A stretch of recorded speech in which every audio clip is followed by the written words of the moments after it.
as young people or as women in general, our ability to continue to contribute is endless.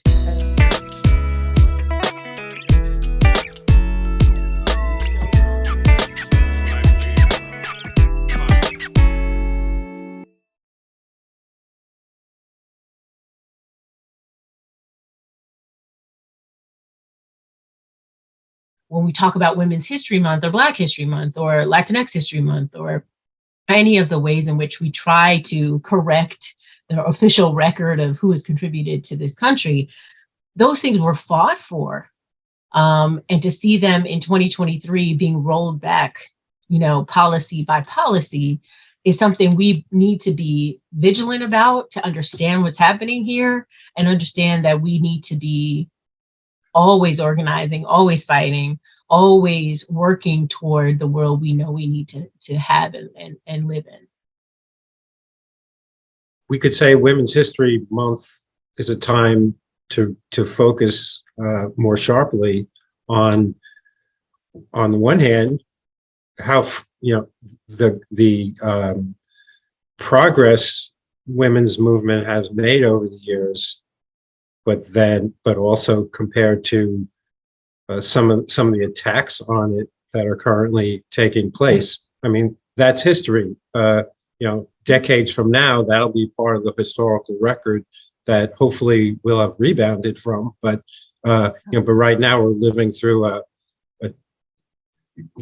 if some of these legislative efforts that you reference, are successful to any degree, that will show that we went through a turbulent period here. And what can hopefully make it shorter is if we take times like this to focus on, what the heck is going on. And I think the thing for us to really know, again, this is how history really helps us, is that when we see women making gains in society, it's often based on expanded opportunities that the government mandates.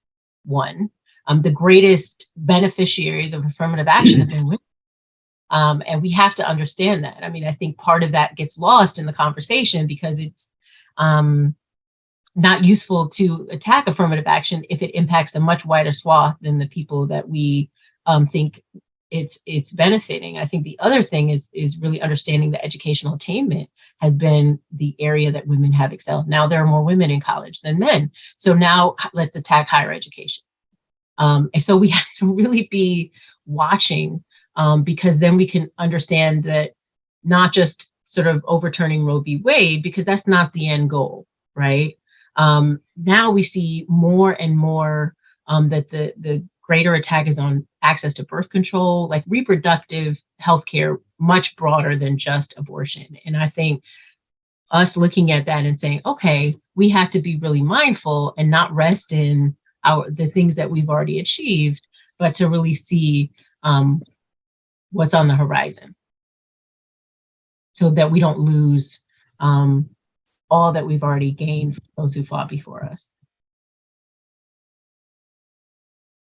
I think we also need to be mindful of obviously what's transpiring, but also organizing to regain, right, some of those losses. That we need to be strategic and intentional in terms of looking at positioning women in elected office and having women pursue elected office. I think we need to have women at policy tables. We know that when women come to those policy tables, the narrative shifts in regards to policy. So we need to not only be acknowledging what is happening and the attacks that are happening on women and women's rights, but we also need to be organizing. We need to be voting. We need to be getting registered to vote. We need to be going to the polls to vote so that those individuals who are representing us, those key stakeholders who are crafting these policies, are women, and that they are then taking into account the needs of women. There is a direct connection between policy and voting.